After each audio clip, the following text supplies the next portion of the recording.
Hello and welcome to FMK Anime. I'm your host Meep, joined by my co-hosts Limus and Ember. Say hello, you two. Hello. Hello. Yes.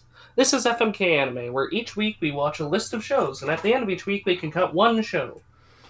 We decide whether we're gonna keep or cut a show by giving either a nice frothy eggplant to symbolize a fuck, or a nice bloodstained knife to symbolize a kill. And I believe we should just jump right into it with Platinum End, Episode 2, as soon as I find it in my notes.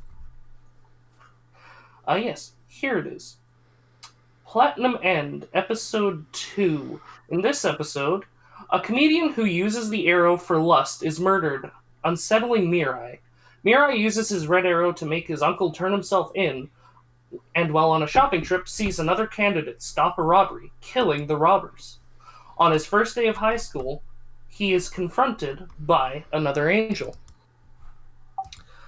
I like the visual things they've been doing in this show. Yeah. It is definitely a pretty show. Yeah, like the last scene where the angel just upside down flies right in front of him. I thought that shot was really well done. The audio with it as well. Like, yes, there was some impact to it. Hell yeah. Also, another thing I do have to say is the angel who gave the comedian his arrow. He was totally trying to get that asshole killed, wasn't he? Like, yeah, it was his plan. He literally says, I wanted to get out of this as quickly as possible. I did not want to be involved. Yeah. So either he just doesn't want to be the right-hand man to the gods, which in that case, what's the deal with them then? Or he just really wanted this asshole killed. Which is like, that's cool that it's not going to all be like, oh, all the angels are going to be, you know, they all want to be the second-hand man to God. No. Seems there's some more nuance there. I feel like the lower ranked an angel is, the closer to a human they are. Because we know he was the lowest ranked. Like, he could only give out red arrows. So I think, like, the higher up an angel gets, the more disconnected from humanity they get. You know, yeah, that's a good point. I think it's supposed to symbolize how power can corrupt or make you see things as insignificant as what someone else might see as significant.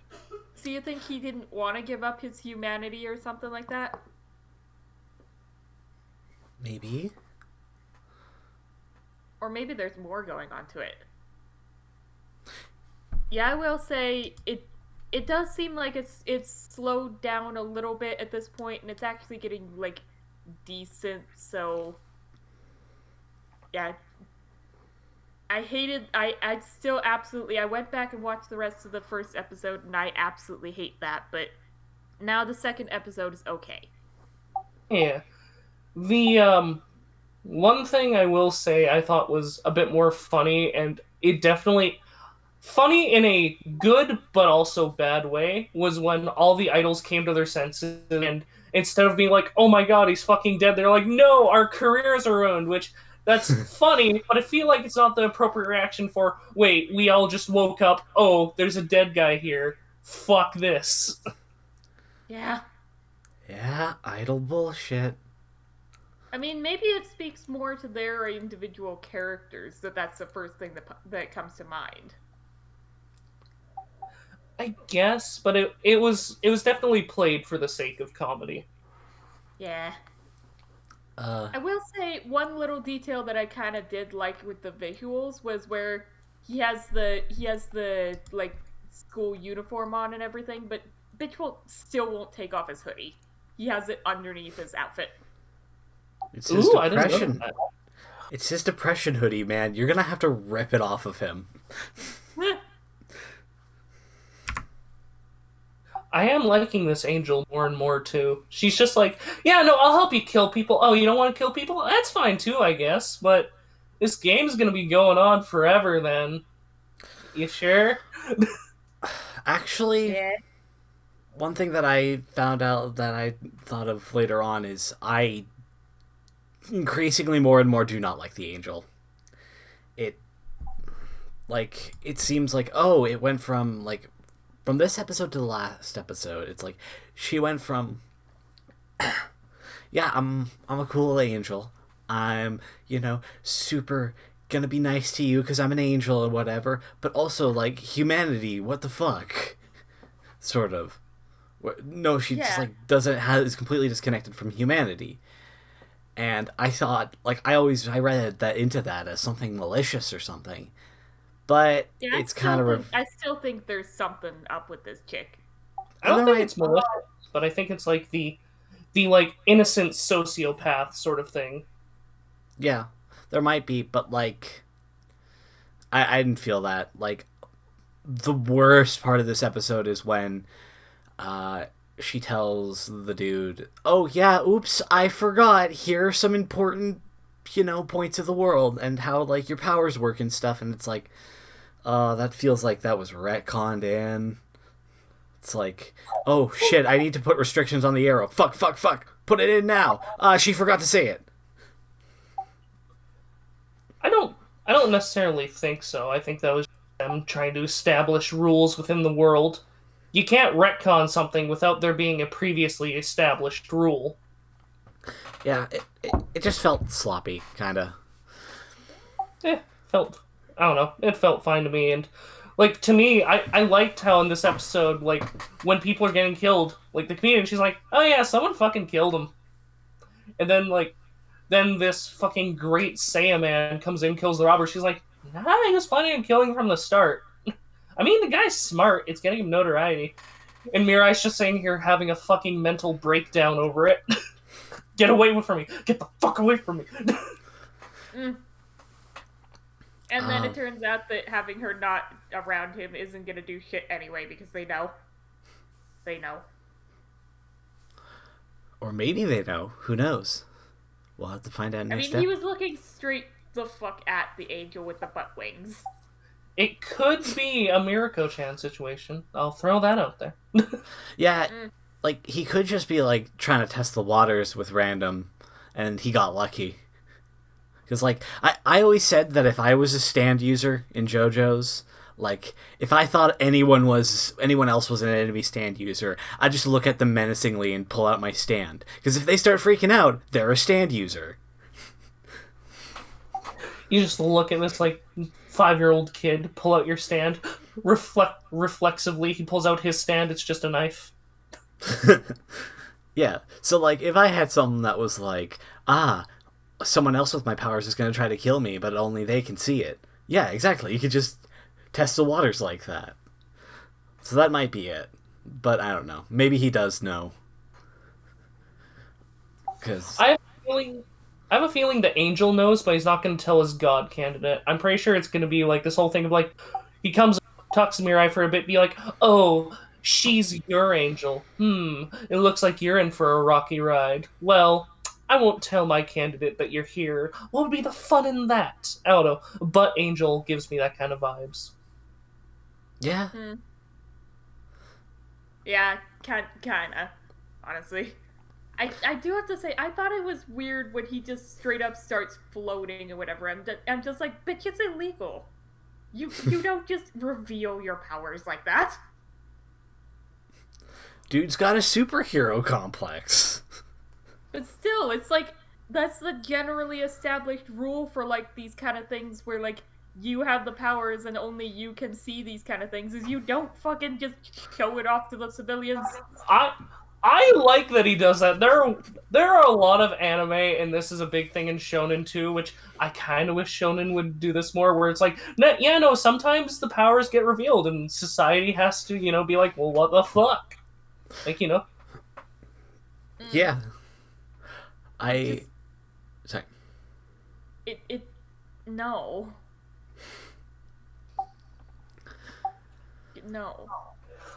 I always love in Dragon Ball when regular people are just watching these fights going, what the hell is happening? And have to make their own fucking, like, stories in their head of what happens. Mr. Satan versus Cell will always be one of my favorite gags of everyone being like, no, of course Mr. Satan beat Cell. It was just smoke and mirrors. Oof. one thing I'm really disappointed in is, okay, it's confirmed. There's only two different types of arrows. Like, I was really hoping that we were going to get crazy with the powers, but no. Yeah. I did too. It doesn't give me hope for the fights. Though... I mean, I was thinking maybe they would, like, bring some stuff in, but then I remembered, yeah, they have that whole exposition scene where it's like, no, there are only these two. Though I don't know, maybe the angel lady could be like, oops, I forgot, there's like 13 other types of arrows. Now that would be a retcon. That'd be a retcon. But no, judging by the opening, which, song of the opening really slaps. Yeah. Visuals, kind of spoilery, not too big on that in openings, but, it looks like all of the god candidates that are going to be important will have mech suits, so I'm assuming that's how the fights are going to happen. I don't know how I feel about watching Power Rangers fighting. I don't know... Sorry. I was just saying, suddenly it's a mech anime. Yeah, like, I don't think that the Sentai suits are really that bad, but I think that the CGI that they're in is a bit rough. I mean, the designs are fine. What I don't like is that this show that has a lot of, like, religious iconography and is going for the religious aspect, okay, how are we going to handle, the really cool fights and, the people doing things? Why are they in mecha suits? Why is God giving them mecha suits? Shouldn't they be in, like, angelic armor? Oh. It just... It feels like it clashes with, not the tone, but the aesthetic.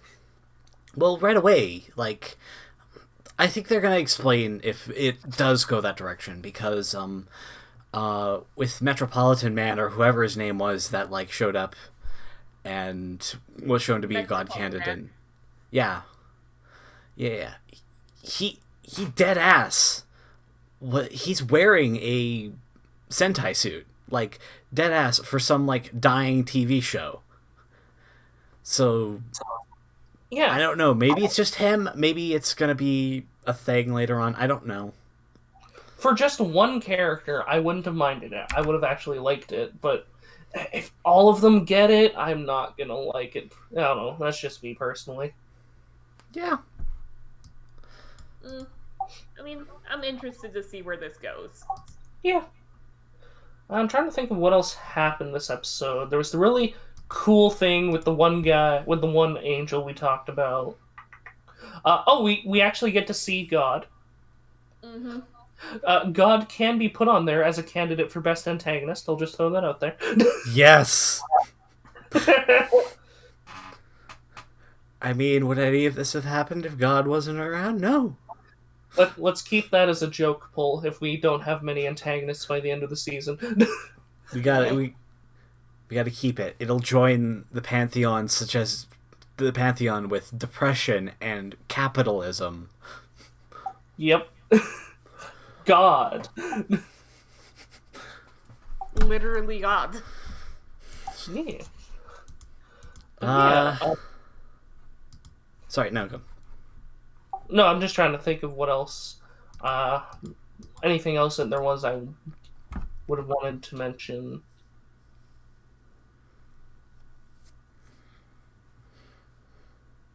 You can go. I'm just looking through my notes. All right. Yeah, there's really not much else that I can say right now. I think we've covered most of it, like pretty much all of it. Like, yeah, it's like you said, really not much happened this episode. Mm-hmm. A lot of setup. I actually like this episode actually showed me that, like, gave me more hope in the fights, actually, with how this Sentai guy was attacking and stuff.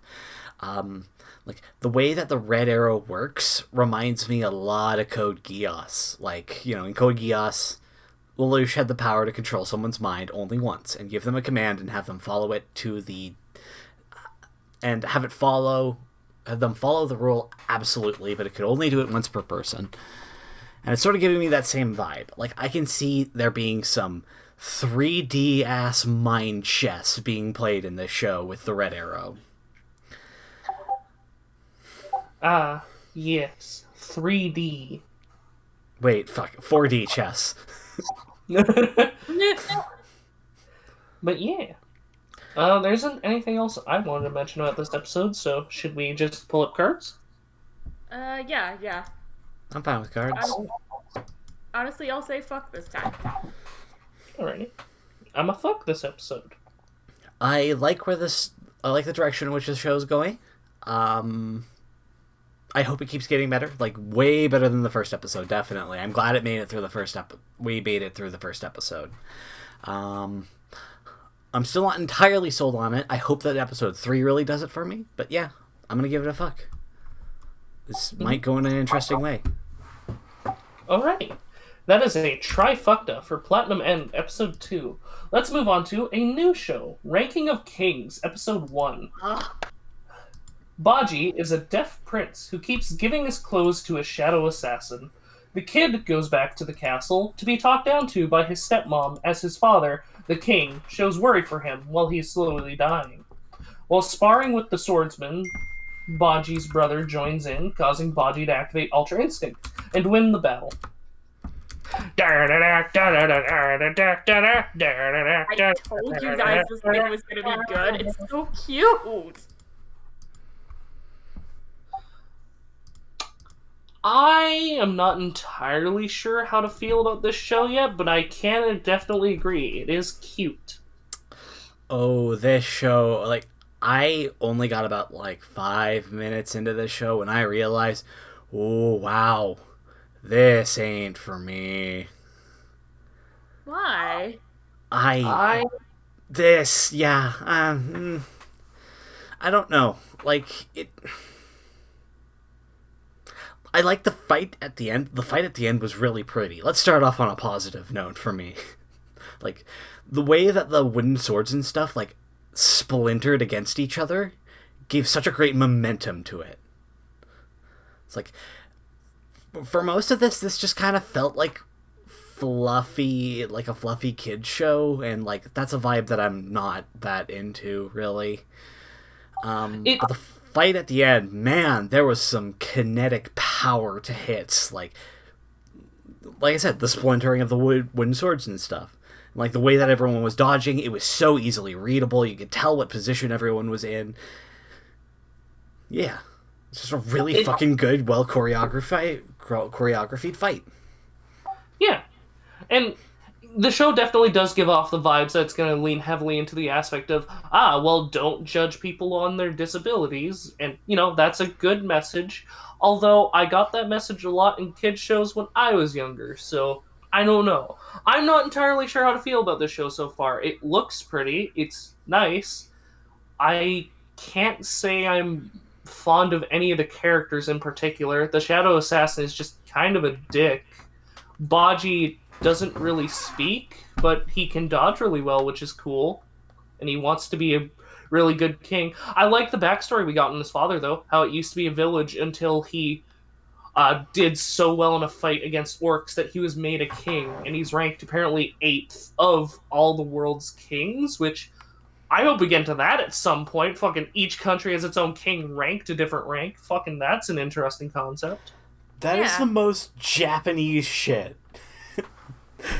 I feel like in almost every in one out of every 3 anime, there's always some sort of weird ranking structure. Yeah. Yeah. I think y'all are just kind of I don't think Baji is that as boring as you think he is. He's got actual story to him. He's got character. He does, but it's hard to, when it comes to mute characters, it's very hard to do them in a way that gets,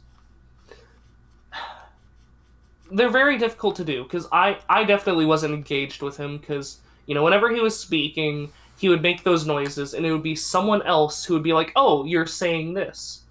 I wish we just got the subtitles for the noises he was making. That would make things a lot easier to follow for me.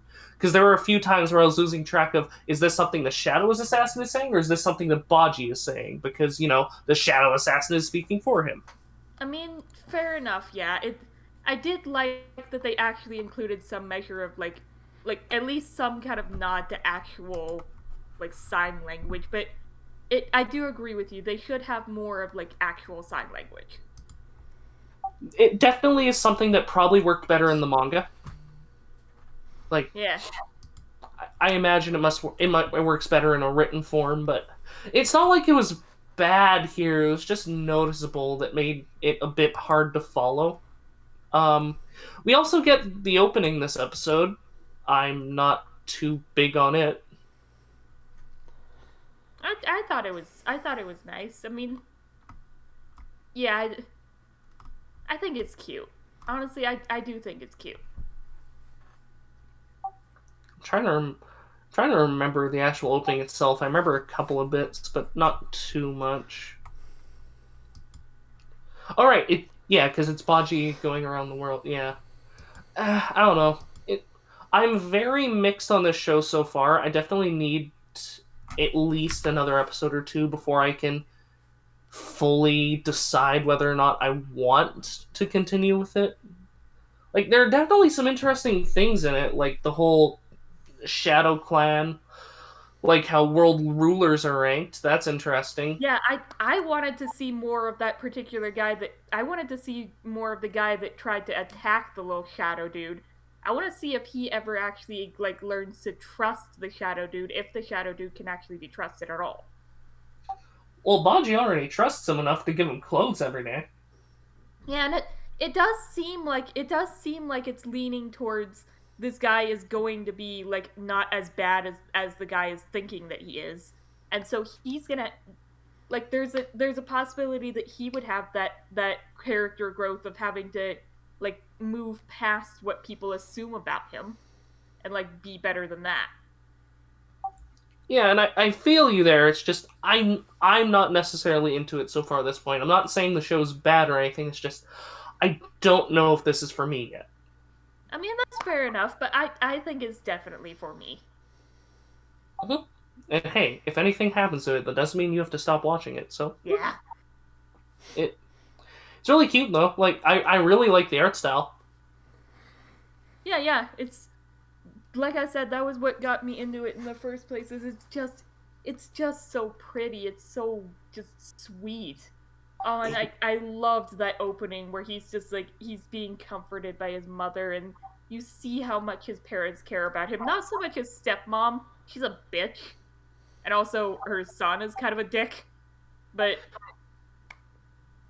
yeah, no, yeah. Doofenshmirtz's ex-wife. I'm happy she found a job. Yeah.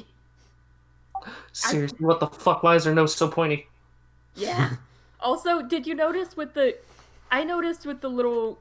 brother of him, which I guess he's like the younger brother or something, or maybe he's older. I don't know.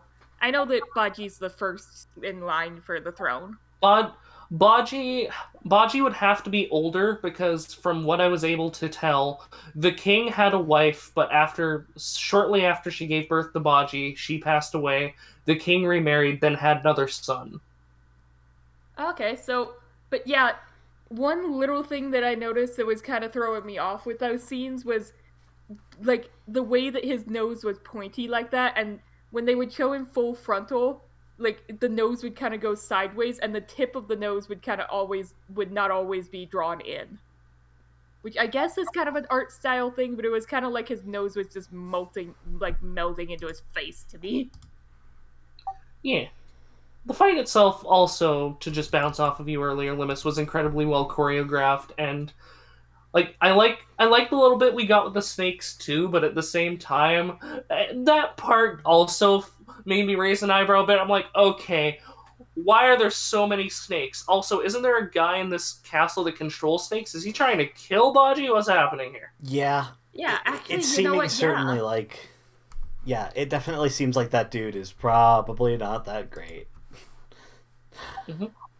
Probably an assassination attempt. I never even thought about that, but yeah, maybe that's what's going on with that guy. Like, is he actually going to be an antagonist in this? Probably will, considering he's hunting down the Shadow Assassin, and the show seems like it's going to lean in the direction of, Shadow Assassin and Baji traveling the world, solving mysteries.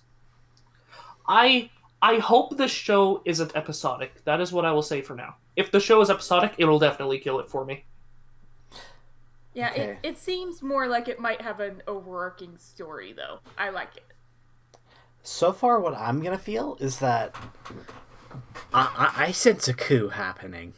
Like, this king dude's gonna die, and, like, this fucking shadow assassin... No, the snake dude is gonna try to kill Bachi so that, the other snooty lady can get the throne.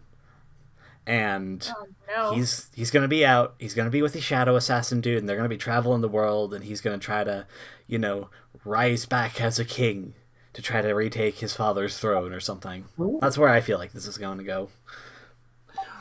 Flash cut 20 episodes later when we get the new opening. It's just like this metal, there's like fire in the background. Baji is like a full-grown man with a beard. He becomes a giant like his father and is just like tearing through people with an axe. He walks through the town slaughtering all of the guards. Little does he know he's actually just extremely high and he's killing civilians. Oh no. They drugged him before he went, and he went to the wrong kingdom. Ah!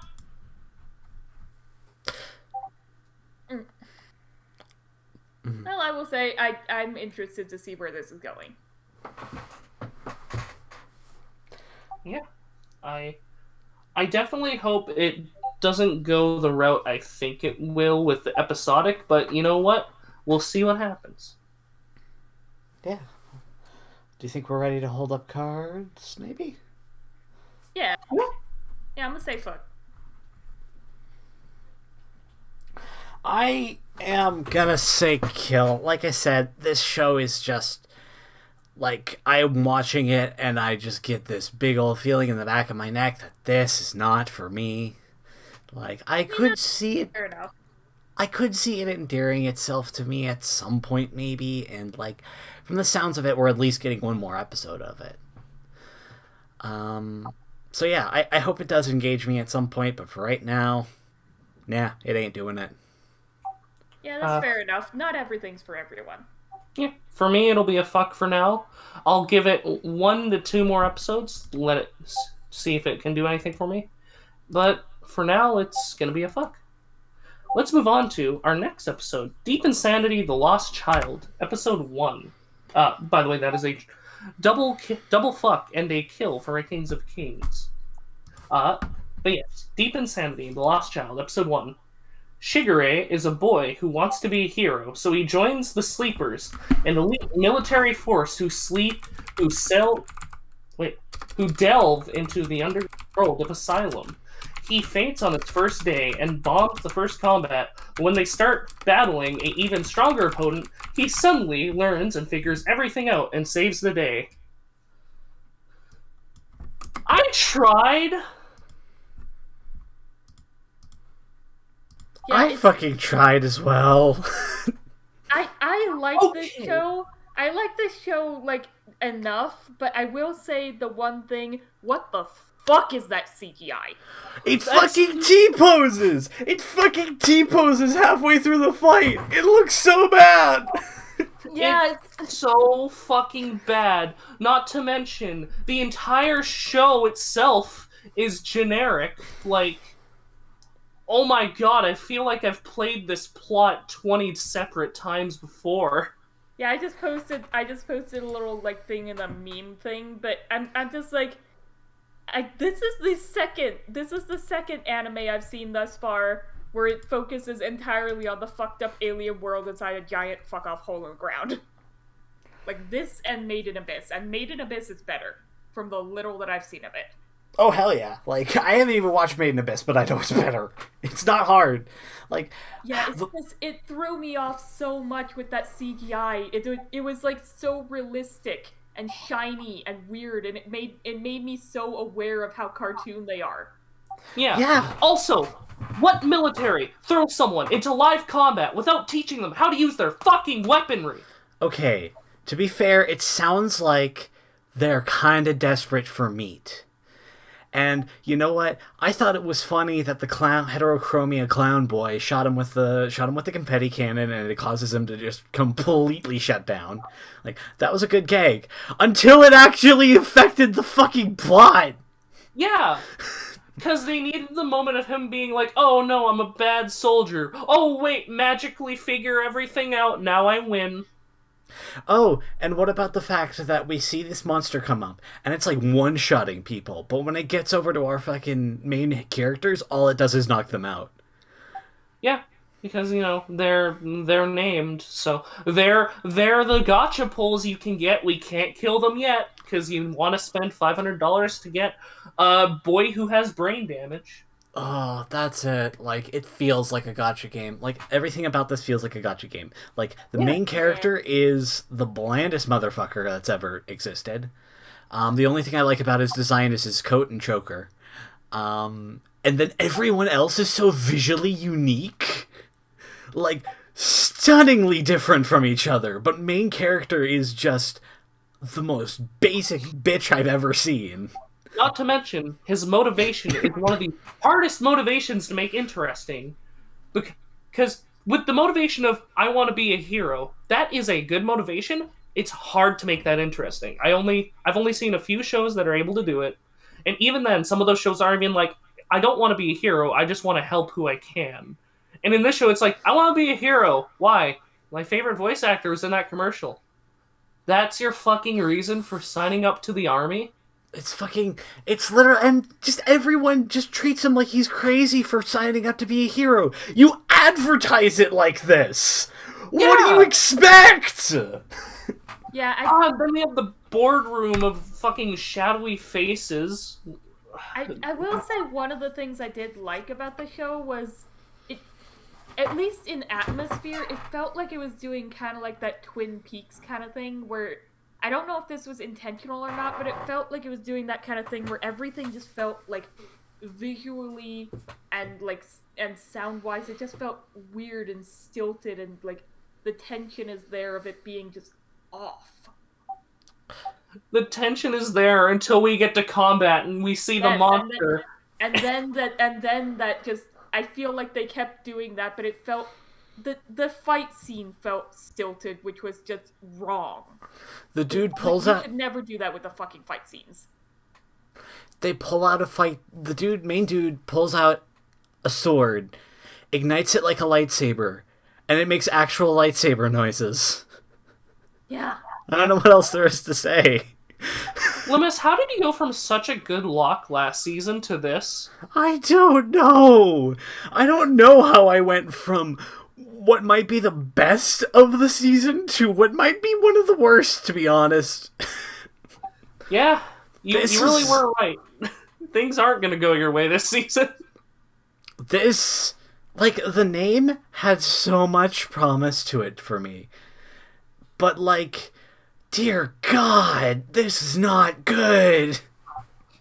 It is rated a 5.6 right now. I just checked. Yeah, it seems like it would be so good, but then it just fails to deliver on that. Fails on every basic aspect. There's the boardroom of shadowy faces that are fucking copy and pasted from like 20 different other pieces of media. There's so much stuff to just pick apart and nitpick about, because I was so bored. All I could do was fucking nitpick.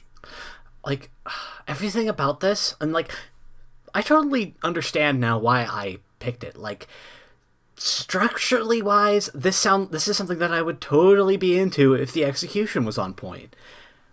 Weird mutant disease is outbreaking. It originates from this weird underground place in the middle of Antarctica. A group of ragtag military individuals that are barely able to keep alive mission to mission are trying to stick together and figure things out and like get through it. Okay, that sounds like something I'd be totally into. But there's nothing. There's literally nothing to like in this show. Like, the fights suck. The main characters are weird and bad. Like, yeah. How much money do you want to bet halfway through the show there's going to be the scene of, the military is actually evil and we have to go rogue? Yes, 100%. As soon as we saw the shadowy face boardroom, I fucking immediately went, well, I know what direction this is going. Fucking. It's just, it's so by the numbers, like, pissed out to advertise their fucking gotcha game, which I'm sure it'll be fine because it's Square Enix, but why did they have to make a show about it? Yeah, and if Because they could have done that, they could have at least done it better. because Grand Blue Fantasy is like one of the most popular shit in the world. At least in Japan. This deep insanity is just very frustrating for me because structurally it could be good, but it fails on every basic level to be interesting or unique. Yeah, it feels like something that's been done already and better. Did the girl that went with them on the mission even have a line? Did she even speak? Yeah, I think Okay. once. Because I just remembered fucking the one guy and then Brain Damage Boy being the only two that spoke, and And then also there, Leslie. Which I'm not sure what gender Leslie is. yeah. Oh, there's also the lolly who stayed behind. There's also that. They have a There's the command lolly. Their sanity anchor. Yep. There's the white-haired girl who I've seen a lot of people compare her so far to one of the main characters from '86, which I don't know. I haven't seen '86. Well, I haven't seen past episode 1 of '86 yet. You know what this shit's reminding me of? It's reminding me of Death Stranding. Or no, it's not Death Stranding. It was that one thing where the guy goes into like the dream world. That one game where the guy goes into the fucked up dream world to try and find his missing wife and kid. The Evil Within? Yes, that one. The Evil Within is great. Yes, it feels like that kind of world, that it's setting up, and I love the idea of the world it's setting up, but it's just failing to deliver on giving me that shit. Give me that shit. Phoenix, by the way, also the ones that did The World Ends With You, the animation, which was also bad. And guess what also they did? The case study of Vanitas, which that shit was great!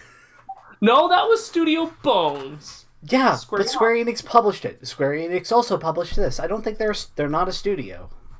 Oh, I thought they were the studio that was doing this. No. They're a publishing house and a fucking... Yeah, they're a publishing house. Like, they're not a studio. Huh. Let's see what... Who's responsible for this show? Who's responsible for this? Let's find out. Yeah. I got Mal open right now. Silver Link. Aww. I think they've actually done some stuff I like. Let me check. They did that one show about the cringe girl. Yeah. They've done a bunch of idol stuff.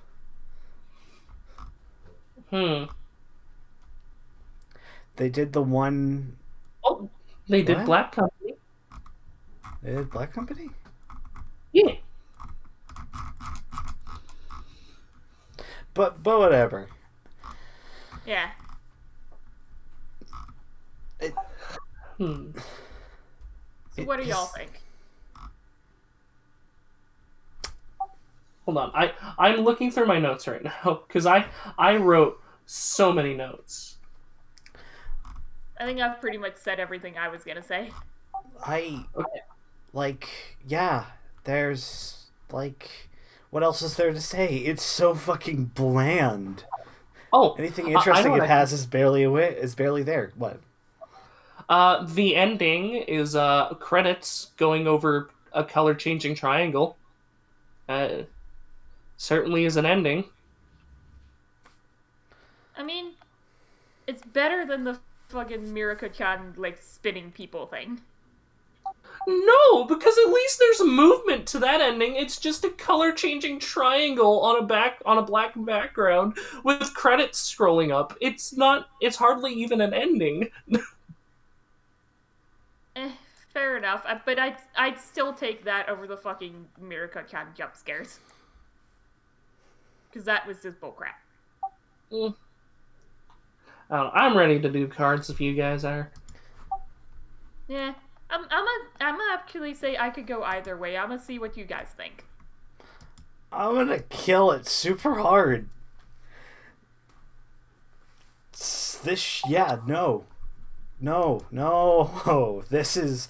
I chose poorly. This might be the season where all the locks die. Hey, we didn't kill my thing. I did. I know, but it could easily go that way if the show doesn't grip me. Fair enough. Even if you guys stop watching it, I'll just keep watching it, though. Yeah. Or at least that one. This one, I don't know. What do you think, Beep? Well, like I said, I'm gonna kill it. I'm gonna kill it dead. I'm gonna take it. I'm gonna throw it into asylum and give it Randolph's disease. Yeah, I'm gonna say die. Alrighty, first triple kill of the season. Just all of us doing the fucking JoJo stomp on this thing.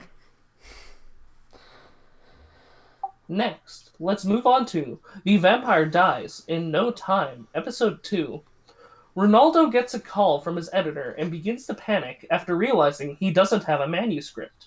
Ronaldo and Draluk end up hunting down another vampire lord, while a girl from the Vampire Control Center goes to Ronaldo's apartment to investigate Draluk.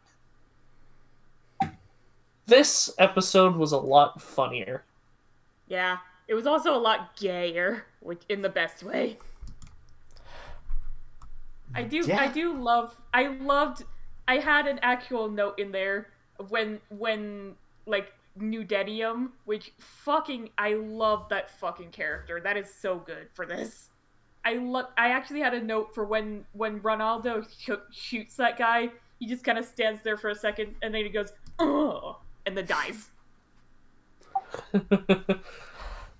I love the first segment where the editor is just sitting there going, "You don't have your manuscript." He just has an axe. I'm sorry, Ronaldo, but vampires will always betray hunters. I have him.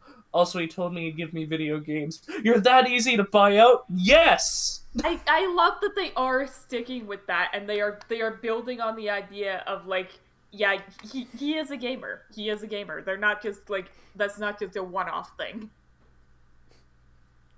Yeah, no, it's great. And this episode had so many good gags. Like, when the vampire... Well, not the vampire girl. When the girl investigating the vampires came up, and Ronaldo was like, "I have to fucking kill him!" I could hear Marcus's voice in the back of my head, reading Ronaldo's line, going, "I have to fucking kill him." I have to say, I wouldn't actually mind, like, seeing... This is one of the shows that I wouldn't actually mind seeing a dub of. Because... like, the sub voices are very nice. I like them, but I'd be interested to see how they would sound, like, in English. Oh yeah, definitely. But yeah, I do like that we don't just get the one gag, like, from the beginning, where we were worried that there was going to be the only one joke of sand. They actually have more to it, like, at least a little bit more to it. Yeah. I liked everything with the rape flower man. He was fucking weird. Yeah, I had a note. That was another one of my notes. Was I was like, "What the? Don't just show your rose bush to children. That's illegal." If I put my seed in you, you'll be like me. Bad touch, bad touch. It's... Stop, child. I need to inject you with my seeds. And then he rips his fucking flower dick off. The fucking... Okay, what the fuck was happening with the scene after that bit? Where it's like, his body in like the morgue or whatever, the science place, and there's all the old ladies just picking the fucking flowers off his dick. And it's like, that was fucking weird. I don't know. I think as far as I can understand, I think they were like trying to create like some kind of flowery super soldier vampire or something. I think what they were trying to do is convey that, hey, when vampires die, their powers remain, and we can make use of their powers. Look here, the old lady's picking the flowers off of his dick. It was so fucking weird. I still can't figure out if the flowers are his pee-pee or are they just like his pubes or something. You think if you get to the end of the bush, it's just gonna be smooth? Yeah. That is his dick. Oh god. Oh wow. Yeah, he's definitely going in for molestation charges. I mean, he's dead, so. He paid for it. Yeah. I really liked John this episode. Yeah. Yeah, John is best boy. Yeah. Poor John getting used as a weapon. He's so sad. And at the end, when he's just like sitting on the sand pile with the garlic on his belly, he looks over it at Ronaldo like, why? Why did you make me do this? Can you do me a favor and kill Dralic real quick? Just the look of horror on Jean's fucking armadillo face. Yeah, he is a baby. I wouldn't mind having a plush of this little man. Okay, I've said a lot of positive about this episode. I do want to say one negative. I feel like we didn't get a good sense of what the Lady Inspector's job is and who she works for. I feel like the show did a poor job of explaining what she is and what her role is. Because they're like, oh yeah, the Vampire Investigations Agency, or like the Vampire Something Agency. Yeah, it's like more like they were setting up for she was basically just the butt of the joke for this episode. Yeah, which if she's gonna be a side character later on, they kind of shot themselves in the foot, because that's all I'm gonna see her as now is, oh, she shows up, she's the butt of the joke. Yeah, she is tsundere. That's basically all we figured out about her. It's like some more clarification would be nice about what the hell they do. Like, from the sounds of it, she just seems to go by and expect vampires like they're pets. So wait, I thought vampires were bad in this world and needed to be hunted down. Can we get more explanation on that? Are there good vampires? Who knows? Yeah, I was hoping. I was hoping that they would build more on that kind of thing of like, holy shit, they've set it up that pretty much everyone expects vampires to be evil and would try to kill them on sight, and that, like, I was expecting there to be more of that kind of thing where Ronaldo, as much as he hates Dralic, has to actually like defend him to a certain degree. Like, no, he's actually working for me. I'm sorry, I just remembered the fucking Iron Maiden joke. Oh, what was that? I was just testing the doors on my Iron Maiden. Fucking Ronaldo. Oh, I fucking love it. Oh, we have to flee the country. No, we don't have time. Just hide.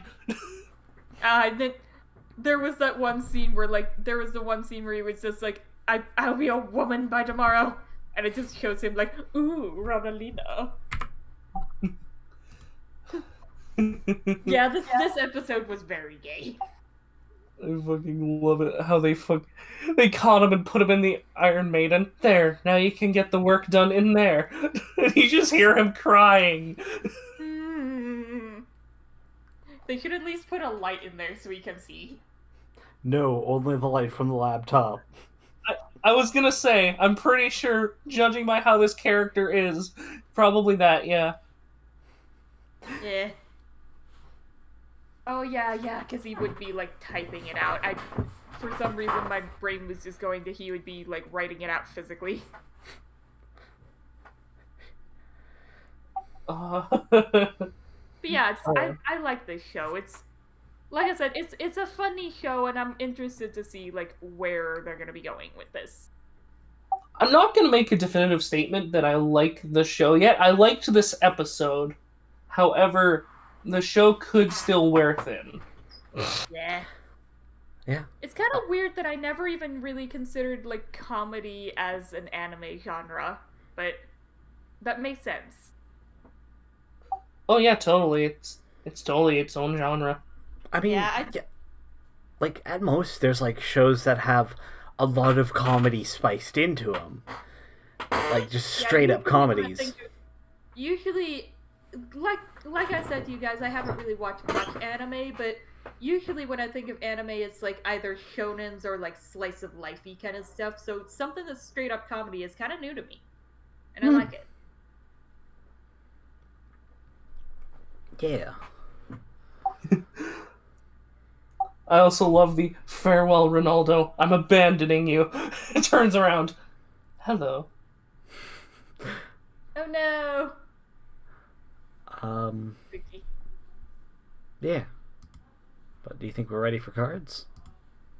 Yeah, I'm gonna say You fuck. think we are? Yeah. I'm gonna fuck it as well. I see the show having quite a future. Like I said, first episode, really skeptical that they weren't gonna just do the he turns into sand, he gets hit, he turns into sand. But this episode proved to me they're not gonna do that, that there's gonna be actual interesting scenarios and concepts for them to go into. And we've established our characters relatively well. So yeah, I'm gonna fuck. Hope we get more. Definitely. Say I'm gonna fuck it for now as well. All right, Yeah. and with that, we're about almost an hour in. Let's take a break. All right. Alrighty. Yeah, go get some water. Yeah, let me. Where was that one Get book that I was yourself gonna water. Thirst. Thorst?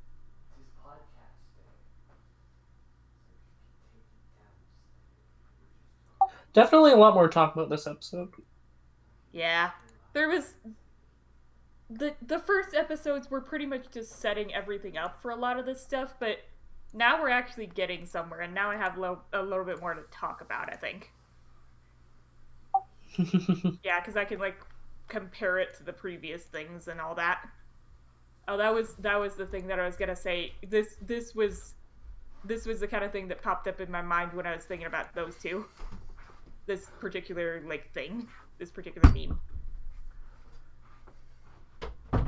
Ooh. Sexual tension is out, platonic tension is in. I need enemies who have fought each other so many times that they've developed a mutual fondness, realize they have a lot in common, and have to stop themselves from slipping into friendly conversation when they're supposed to be kicking each other's asses. Oh yeah, I still really like how Draluk is fucking he's so extra and I love it. Yes. Like, no matter Both of them how are- oh, sorry. Both of them are kind of like that. They're just ridiculously extra in the opposite directions. And no matter how weak he actually is, he will never run from a challenge. Yeah. I like that. He wants to be like the powerful vampire or whatever. Yeah. Yeah, and also like Ronaldo has yet to properly apologize for the fact that he burnt your fucking house down. Yeah, no, that was a good gag too. So, what is my pay like? What? You're not getting fucking paid, but you burned down my castle. I don't care. Yeah, you burnt down my castle because you thought that I kidnapped a child when really the child just broke into my house to play my video games. Yeah.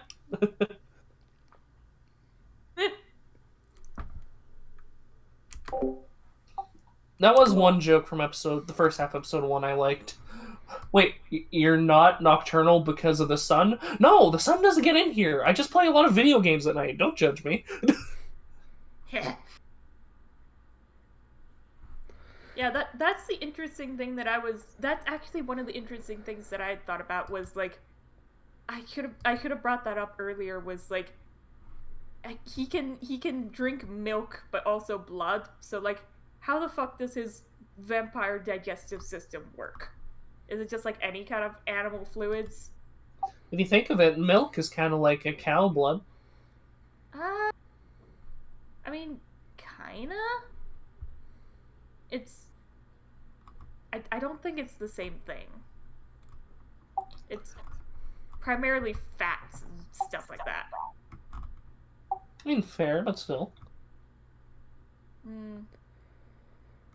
I mean, I like the idea. I do like the idea, and I've tried to play around with that with my own characters, where it's like vampires that don't necessarily just feed on blood; they feed on other stuff. Maybe you mixed it like a White Russian. You just put a little bit of blood in with the milk. Ah, true. Vampire cocktails. A Bloody Mary actually has blood in it. Actually has blood from some lady named Mary. Oh god, that is a joke they have to capitalize on at some point. Yes, they have got to put more like actual vampire jokes in there. I love how he was such a sweetheart to the, or not sweetheart, gentleman to the girl too. He's like, "Oh, who's this feminine beauty that stepped into my abode?" Takes the hand and kisses it, and he's just being a total gentleman when Ronaldo thought he was going to be all pervy. I thought that was funny. I mean, there's no saying that he's not necessarily going to be pervy, but in a classy way. Yeah. And as soon as she leaves, first thing he says, "Ah, she had such a nice virgin scent. You're playing a dangerous game, Tralloc." I fucking love that. You should realize that she is going to kick your ass. She probably is going to kick his ass multiple times, both of them, honestly. But yes, with that, are we ready to move on from our break to our next show? Sure. Yeah. From the sounds of it, I might just keep the break in as an extended part of our Vamp Dies in No Time portion. Yeah. Well, let's move on to Komi-San Can't Communicate, Episode 2. Tadano starts his journey to help Komi-San make friends, but has a hard time to do so, so he introduces her to his childhood friend. His childhood friend misunderstands Komi-San not speaking until she scares away a thug. Then, Najima sends her on an errand to train her by having her talk to people. I love it. There's canon, non-binary, and trans representation in this. Yeah, this is why I mentioned, hey, especially after the whole you-know-who situation, maybe it wouldn't be the best to watch this on Netflix. Either way, Netflix is being a little bitch and we're going to be behind anyway with the show. But... damn. Yeah. I do have to say, I feel like I'm not going to actually be able to watch much more of this. I do love it, but it's just... It is the second-hand embarrassment of these social situations is, like, wildly triggering to me. Though, from what I understand, she gets better about it, and that's at least what the show is building to. So I imagine it's going to have that nice, like, what's the word? Like, I'm trying to remember the word. Fulfillment of seeing, like, she's getting better. She's actually able to speak words now. It's not necessarily her, though. It's the one scene in particular where the girl is just, like, whispering in his ear, like, how dare you? You're scum, you're nothing. That was so... I almost couldn't watch the rest of the episode. That made me so viscerally angry and triggered. Because I have been in that kind of situation, and I'm just like, no. I wanted to fucking punch that girl's face in. I think that was the effect you were supposed to get, though. Yeah, I'm just saying, if I were in that particular situation, it's always in these kind of things with the like anime stuff where I'm kind of just like, I know that there's all these careful little dances of like the etiquette and everything in the Japanese culture and all that, but if honestly, if I were personally in that situation, I would not have been able to stop myself from just punching her face. But you have to remember, Tadano-kun is a coward. Yeah. I'm just saying, like, the entirety of what was filling my brain in that second was, I just want to beat this girl's fucking face in. I want to, like, scream at her that, like, no, I am asking you on behalf of fucking Komi-san that he wants friends. And you're like, just... No wonder he can't make any friends because people are so goddamn weird and creepy. Yeah, fucking like half of the students are taking pictures of her like halfway through the show. It's so fucking weird. Yeah, and people talking about her smell and everything. Okay, also, talking about that scene, like, yeah, that was uncomfortable, and I'm like, oh, you're just awful. Okay, cool. But, like, I just can't help but thinking about the girl behind her, how she was wearing fucking medieval knight armor. Yeah. And it just didn't come up. She's just there. I figured those were just like prosthetics or something, but even so, those are some cool ass prosthetics. I want to see more of this chick. See, we know everyone at this school has their hidden talent. I'm assuming she's a theater kid. Either that or she's like an athlete with cool prosthetics or something. Maybe. As far as, like, the kids who are being creepy, I think that's supposed to be what you're getting, is, like, look at how these people idolize other people without even knowing anything about them. Because that was a very big thing in episode 1, was her talking about how people make all these assumptions without even knowing her. And, like, people are treating her like this goddess when she's just as much of a klutz and a fuck-up as everyone else. Yeah, like, the rest of the school base is definitely being set up as, like, a big antagonistic force. It's like, oh, because of their misunderstanding, they're making everything so much fucking worse and kind of hell for this girl. Like, the dude is genuinely trying to help her, but everyone has their own agenda, and they just want him to be gone so that they can fawn over her. Mm-hmm. You know, I think Tadano is probably the perfect friend for her, because they seem like the kind of person... Sorry, okay, let me clarify myself there. I mixed it up, because later in the episode he also goes, nope, I'm a guy. But... Anyways, I'll put my shovel aside for now. Wait, Tadano. You're talking about Tadano.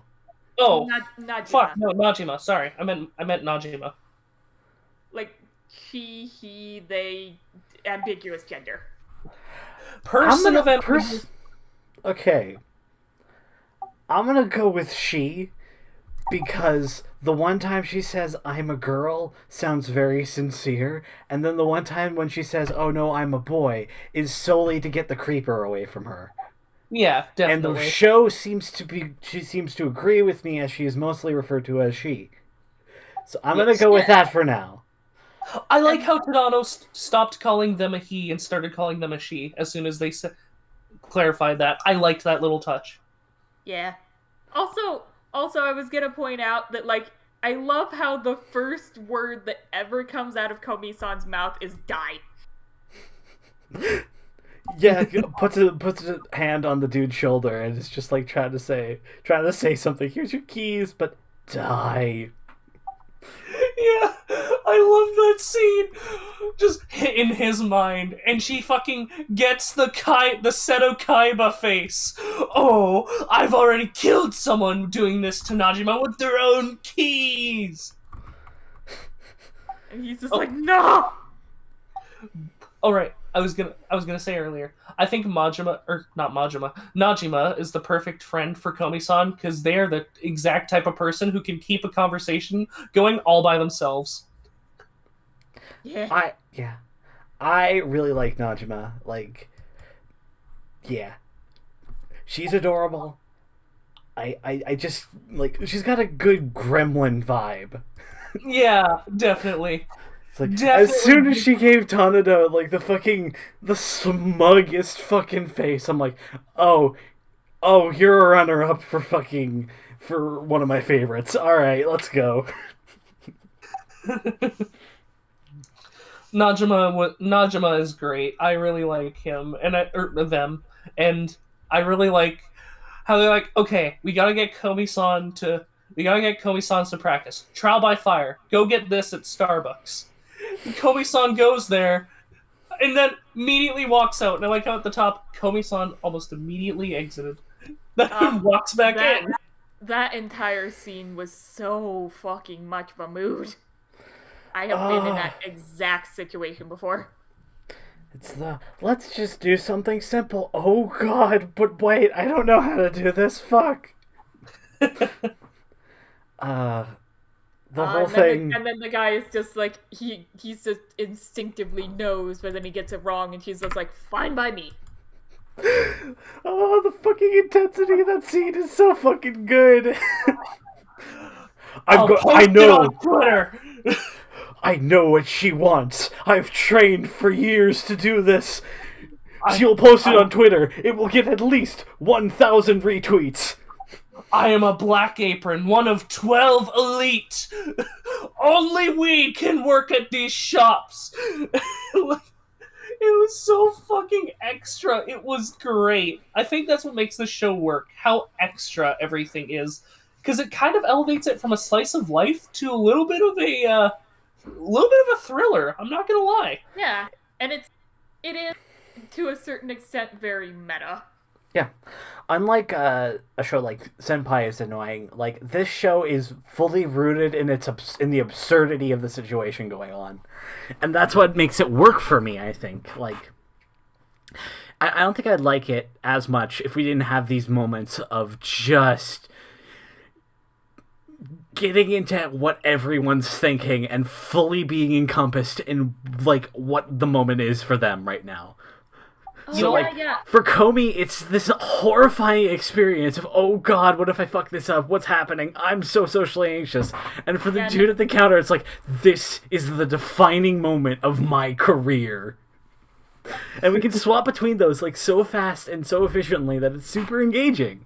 Oh, yeah, and I do like that, too, where they have, like, the walking home with Najima, and they actually, like, show it from the different perspectives, and they show, like, how she's perceived by, like, someone who knows her versus someone who doesn't. Oh, that was also really good. It's just the exact same scene, but seen through someone else's eyes. And, like... I think that is Taneda's talent, is actually being able to, like, understand people like that. And, oh my god, like, how they showed, like, whose perspective we're seeing it from? Brilliant. It's fucking, like, it tells us, okay, we're looking through Najima's perspective right now. So this is raw, unfiltered. And in order to show that we're in that, we're going to have the borders be completely white. And then when we go back to Taneda's perspective, and, like, he's able to actually read Komi-San and know what she's trying to convey, like, the borders are now black. And it's, like, it's something small, but it's enough to totally tell, like, and show. And I'm wondering if they're going to bring that up later on, if that's going to happen again. Yeah, and the way Tadano perceived Komi-san in that moment is the same way, or not Tadano, the way Najima perceived Komi-san in that moment is the same way that Tadano did when they first met, like at the lockers, and she had the JoJo's letters around her. I thought that was a neat touch too. I want to get like stuff from actually Komi-san's, like, herself's perspective. Mm-hmm. One thing I do want to say about this show that I think actually, in a similar way, not the same way, but in a similar way that Girlfriend worked, I think this show works because it goes just far enough. Although it obviously, it doesn't go balls to the wall like Girlfriend did, but, it goes, like, it gets extra. And that's what I think makes it work. Yeah. It goes fucking hard. Like, I remember, like, when the manga was first being published and stuff and translated. And, like, in any weeb space, you heard people talking about Komi-san.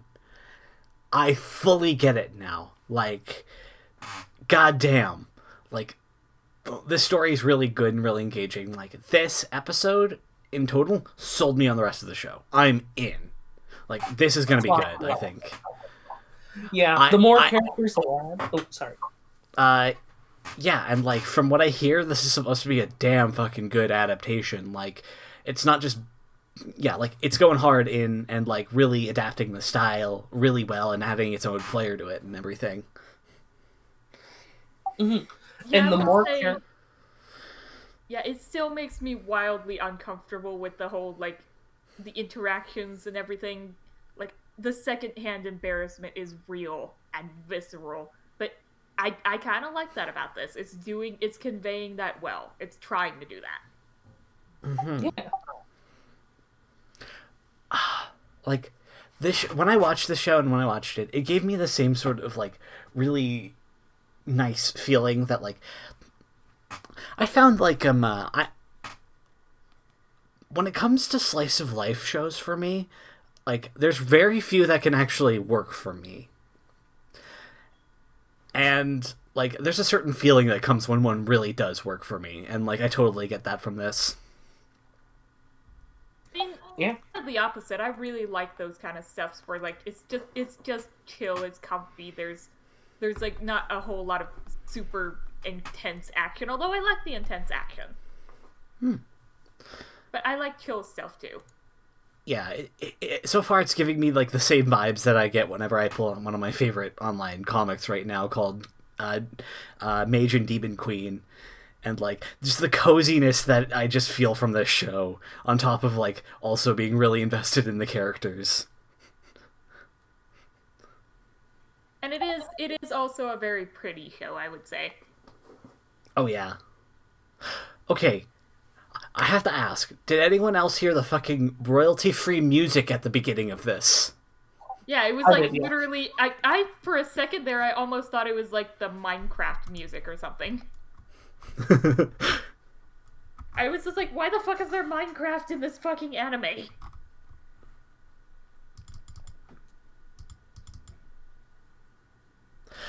The only other thing that I need to bring up really is, hey, more off-brands. Yay, Stand Bakes instead of Starbucks.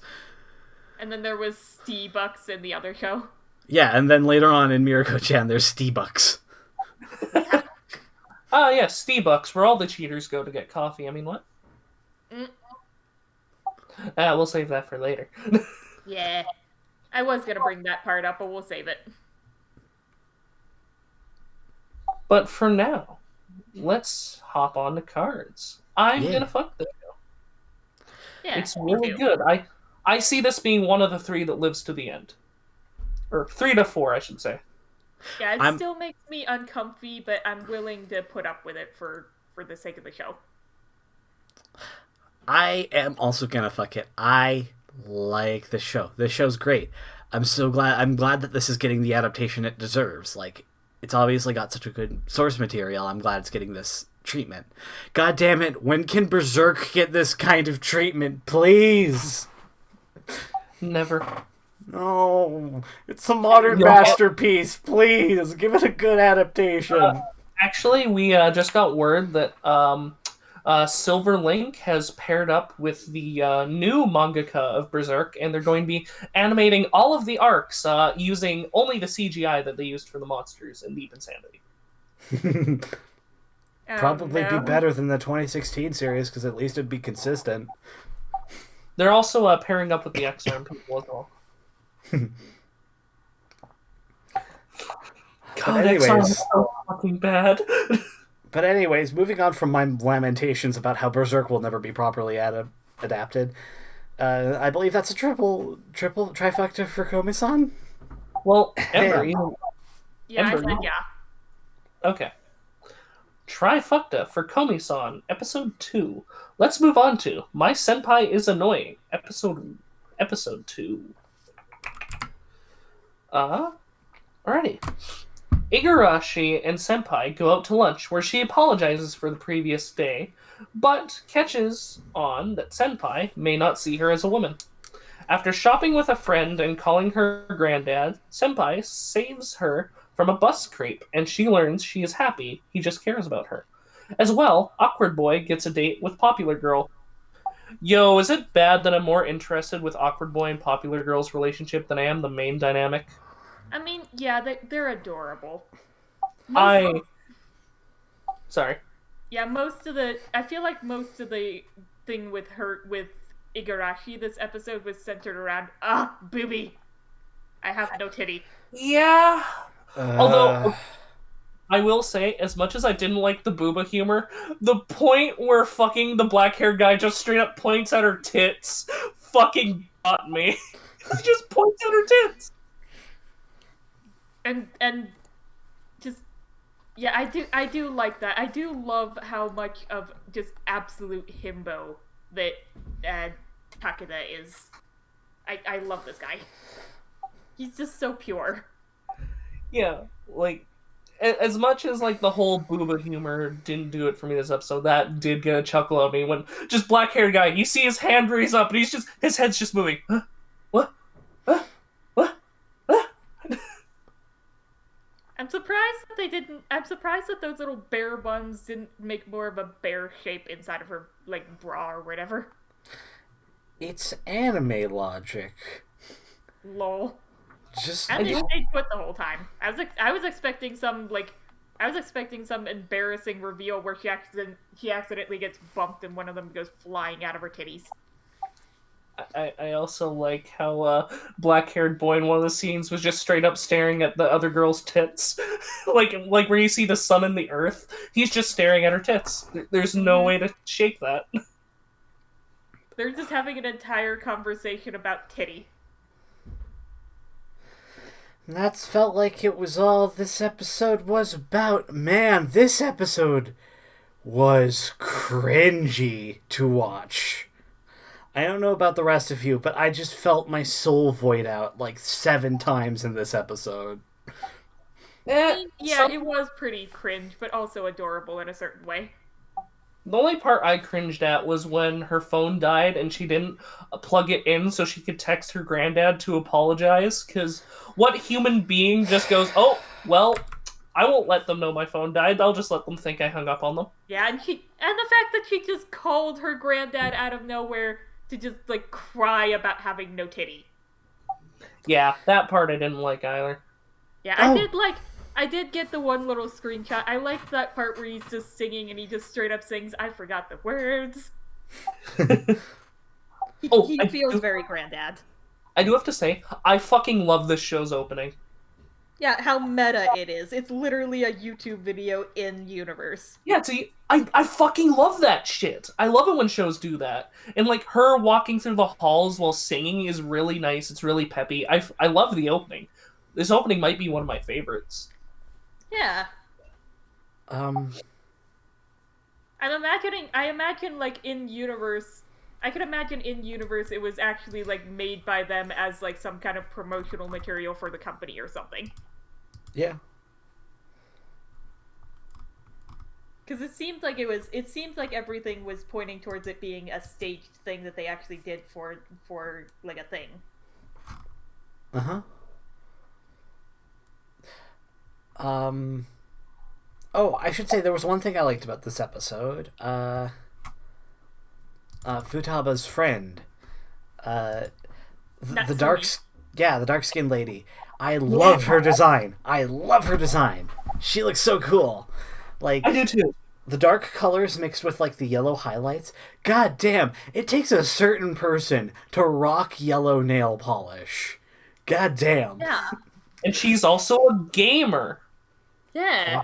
And the fact that she just immediately kicks a guy when he's trying to hit on her. I get the feeling it's going to be a joke later on in the show that she's either a disaster bisexual or she's just straight up lesbian. Because, like, the casual way she was rejecting the guys, but, like, when she took the pictures of Igarashi, she was, like, all blushy. Although, then again, that could just be her being like, oh, my friend is doing is silly. I mean, hey, she could just be straight up ace. I mean, that too. One thing that I liked about that, and I didn't really have it in my notes, but I'll mention it about Sakugan. I like the fact that I'm actually seeing, like, I don't know if Natsumi is black, but I like the fact that we're seeing, like, actual, like, POC people in fucking anime, because I don't see a whole lot of black ladies in anime. Oh yeah. Yeah, it's because from what I understand, and this information might not be accurate, it's just from what I've been able to gather through essentially cultural osmosis, is there aren't many people of color in Japan, but there are plenty of people that have tanned skin, like for example, Nagatoro, this girl, Natsuki. There are some other examples in anime, but it's more common to see people with like tan skin, almost like Hawaiian kind of tan, rather than actual people of color there. Although, don't quote me. Okay, also don't quote me, but this is what I've sort of heard. Like, once again, I don't know anything. I don't live there. I don't fucking know shit. But, like, from what I've heard, like, definitely, like, whiter Caucasian, like, skin is, like, a high beauty standard. And it, like, is way more, like, it's way more, you know, differentiated in skin tone over there, I think, than just everyone looking white. Yeah. Yeah, I do remember hearing about some stuff about like how whitening cream. I think it was like not necessarily in Japan, but like in certain Asian countries or whatever. Like that's a really big thing. Like it's the whole big thing about making yourself whiter looking. Yeah. Yeah. Oh, another thing about this episode I wanted to bring up: the ending sucks. I don't like the ending. Yeah. So far, only one of the endings have actually like stuck out to me, and that's the vampire one. For me, it's the vampire one. I only remember Mieruko-Chan's because it made me depressed. Komi-San's ending was really nice. I liked Komi-San's. Vampire Platinum Ends was okay. Ranking of Kings ending was pretty meh. I suppose we'll get to more of them when we get to them. But yeah. With that, do you guys have anything else you want to say about the episode? Or? I'm pretty much all set up. Yeah. Like, yeah. There's one more thing I wanted to mention. I like how the black-haired boy's friend was asking her out, and then the black-haired boy cock-blocks his friend by phone calling the girl. Tactical cock block. And then he gets a date with her because of it. I might stick onto the show just for their relationship. Like even if the show dies later, I might stick onto it just to see how they develop. Because while I care for Takeda and Igarashi's relationship right now, I do care about black-haired boy and black-haired girls. Yeah, I will say, Limus, ever since you pointed it out, the fact that he looks like that he looks like Lully but not, I cannot fucking unsee this. Fuck you for saying that. The legal lolly. that makes the scene where she's taking pictures of her in the changing room even more creepy. Oh, I thought you were gonna say the scene where the bus creep was taking panty shots of her. Oh, that also. Yeah, I did like that about Takeda, where he protect. Yeah. And honestly, I feel like it's not necessarily. It probably is that he doesn't really see her as a woman. He sees her as more of like he views her kind of like a little girl as is established. But I want to feel more like he respects her as a woman and he doesn't creep on her like that. Yeah. As far as her friend taking the pictures of her in the changing room, I think the reason why that didn't bother me as much is because, well, they're friends. They probably have that kind of dynamic where they know they can do that with each other. As well, it's just, it was harmless. She took the picture while Igarashi wasn't even, like, undressed or anything. And it was just her going, heh, you're doing you silly girl.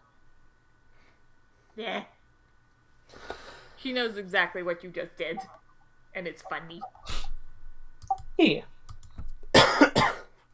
Yeah, honestly, looking back on it, that one scene where they took the picture of her sleeping is also kind of creepy. A little bit, yeah. Yeah, it feels like there's a lot of people who have been, like, in one way or another, actually, sort of creeping on Igarashi. And that just makes me appreciate more how much, like, Takeda doesn't do that. The picture of her sleeping wasn't necessarily creeping, and it was more used to kind of bully her a little bit. Not bully her, but, playfully. Lovingly bully. Yeah, like, oh, haha, you were sleeping on your boyfriend's shoulder. Wait, why is there a tactical sight on my forehead? He's not my fucking boyfriend! But yeah, those two are, like, I think it's pretty obvious that the whole story is setting that up, but those two are 1000% gonna bang at some point. Oh, yeah. No Yeah. questions. Yeah. Now I'm ready for cards. Alright. Yeah, fuck. Ember gives her fucking cards out way so quick. Fuck. I mean, it's already been established what I think. We just spent the last several minutes establishing what I think. Hey, I'm gonna fuck the episode too. For now, this show has me. I'm willing to see where it goes. Yeah, I will say I did not expect to like this show as much as I did. I went into this fully expecting that I was gonna hate this show. It's because the premise sounds like it's gonna be so mean-spirited. It sounds like every shitty rom-com I have ever seen in my life. And I fucking hate shitty rom-coms. But Linus, what is your vote? I'm gonna be honest with you, like, the fucking secondhand cringe I felt on this episode was astronomical. Like, I did not enjoy my time watching, like, as much as you did, so, like, yeah. No, I like, just a lot of it just left a bad taste in my mouth, so I'm gonna kill it. Alrighty. That is a double fuck and a kill for My Senpai is Annoying, episode 2. Let's move on to I think you did Sakugan. this the last time as well. Like, you Yeah. keep trying to kill this and we won't let it die. I didn't No, kill. no, I fucked last episode. You're thinking Mieruko-Chan, Ember. Oh, okay. Mieruko-Chan was Yeah. the only thing that got knifed from me. Sakugan, episode 2. Gagumber and Memempu get the bot going and attempt to flee, but the kaiju follow them in specific, and it becomes apparent they have to stand and fight. Enacting a plan involving the mines and flammable ore, they kill the kaiju. After getting their affairs in order, they leave the colony. Yeah, I am loving this show so far. It's so good. It's got such a good story and good dynamic, and it's just, did you see that fucking fight scene? It was so beautiful. Yes! The scene where the other mecha pilots are bringing the death certificate in, and the line they give fucking hurt. Oh, it was so sad. That whole fucking scene, dude. That whole scene, like, characterizes the relationship between Gagumber and these other dudes, like, so much, so briefly, and so subtly. Yeah. It's like, Yeah. No, Yeah, and the fact that they established, like, there has been some time between, like, between when they fought this thing and when they're actually leaving. The way they beat it is so cool as well. This is the second mecha anime, by the way, that has the mechs using drills. I just want to say that. And also, Yeah. guess what? It has the fucking mechs using drills to fight people, and it also has a combat theme that has rap lyrics in it. I smell a lot of inspiration from a certain current logon. Yeah. Oh, and also all the humans are living in an underground place, and our main characters are looking to get out. Yeah, no, it's wearing its inspirations on its sleeve. It is literally Gurren Lagann. Yep. I mean, Oh my God. it's different enough. Like, they break out of the underground in the first episode of Gurren Lagann. Yeah. The fights are nowhere near as flashy. All I have to say is this is what popped up in my mind. This was what popped up in my mind when they did the thing where they actually, like, drilled the holes and they're falling into the pit with the monsters. It was just this. I am a genius. No, Oh no. no. It literally shows up on the screen. It flashes up genius. I believe I have that And as then one they of our just fall screens. into the fucking pit. But then they don't. Yeah, like, damn good fight. Like, I did not expect the show to be as good as it was. It looked like it was going to be trash. Oh, yeah. Oh, the ending scene where Gagumber puts the fucking necklace on Memempu that used to belong to Linda, and just that entire sequence going from the death certificate part to that, it had me in tears. Tears were coming out of my eyeballs. This show has me hooked. oh, this show was so good, from the action to the emotional moments. It knows when to do the emotional moments. It knows when to. Yes, It's and so it also grounded. knows when to be funny. Yeah. Like, they actually they're still keeping up that good dynamic between Gigumber and Memempu. Like, did you see that one scene where he just straight up calls him a limp dick? Yeah. Oof. And then they're both yelling at the guy on the phone, just like, get the fucking door open. I love how down to earth it plays the like death scenes of these two characters and the emotions that come with it. It's so well done and grounded. Like, yeah. Oh yeah, definitely. Man, I feel bad. Like, you guys are just talking about all of the sad, and I'm just focusing on the funny. It's easy to do funny well, but I think it's a lot harder to do sad the way that the show does sad. Oh yeah. Yeah, Like- yeah, you know what? Yeah, it does do it well, where it doesn't feel like it's just straight up whiplash. Yeah.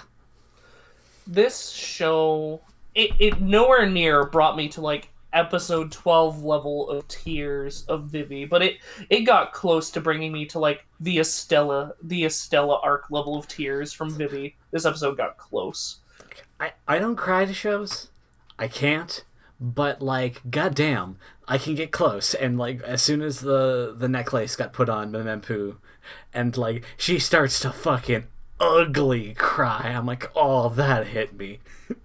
Oh, it's so sad because you know how young she is and she can barely wrap her head around these emotions. The show is so good. Yes, I adore that about her. They make all of these characters so real and so just like, she is a genius, but she's also very clearly a kid who just, she has these aspirations. She has all this like hope, and she doesn't know how bad things are.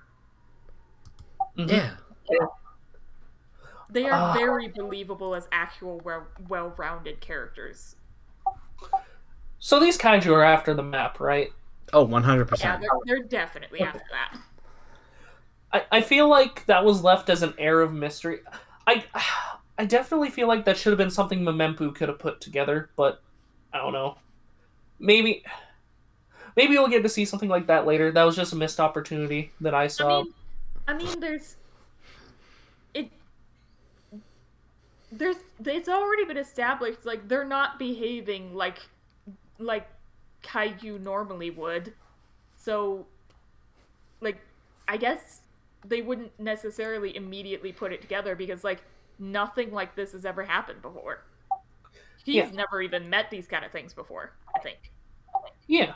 Also, by the way, for people who are more like in tune with kaiju properties, are foot cables like a thing that kaiju normally have, or is that just a thing from this show? I think this is very much a this world type of deal. Okay, because I was wondering if that's just going to be something that gets explained later, or if that's just... No, this is a thing that all kaiju in every property has. Okay. Yeah. It seems like basically it's them, when they're tethered to the ground, they're slower, but like that's what keeps them moving. When they're untethered, they're gonna run out of power eventually and just shut down, basically. Yeah, it's an interesting thought that they are, in fact, like, established as being mechanical. They are constructed, which brings up the thought of, like, are we going to get more development about who are they constructed by?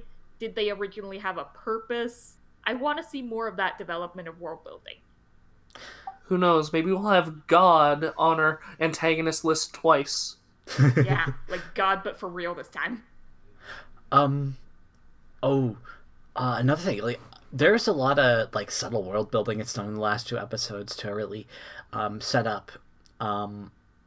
So far we have 2 different, it seems, either 2 different things in this world, where we have Central and we have the colonies, and there seems to be a lot of hostility between Central and the colonies. And we're just getting, like, you know, little drip feeding of that. Like, you hear the radio dude who's talking about the attack, and he's like, yeah, Central says that it wasn't that bad, but fuck him! Central always tries to downplay our plight and stuff like that.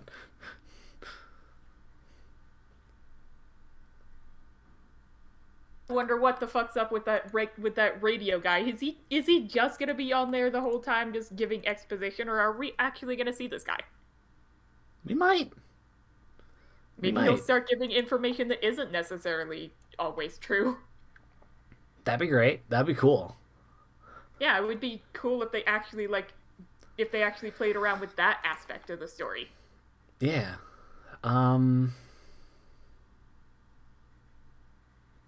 Yeah. Besides that, like, our journey has begun, and I am hyped for it. Yeah. And also, like, I like the fact that they don't just immediately go on our journey. We see fucking Gamper, going to, going to actually fill out some fucking paperwork so they have a home when they come back. Yeah, I want to say, like, when I first saw that scene, and with the whole thing of, like, are they going to be punished that they had on the radio earlier, I thought at first that it was going to be, like, this is his punishment for causing that explosion, is that they get exiled or something. Mm-hmm. But no, it was just them signing up to be markers. Yeah. Because it's already been established they're gonna get some kind of fucking punishment for doing that. Maybe. Meep, you got anything to say? I believe he's taken a step away for a couple seconds. Oh shit. So yeah.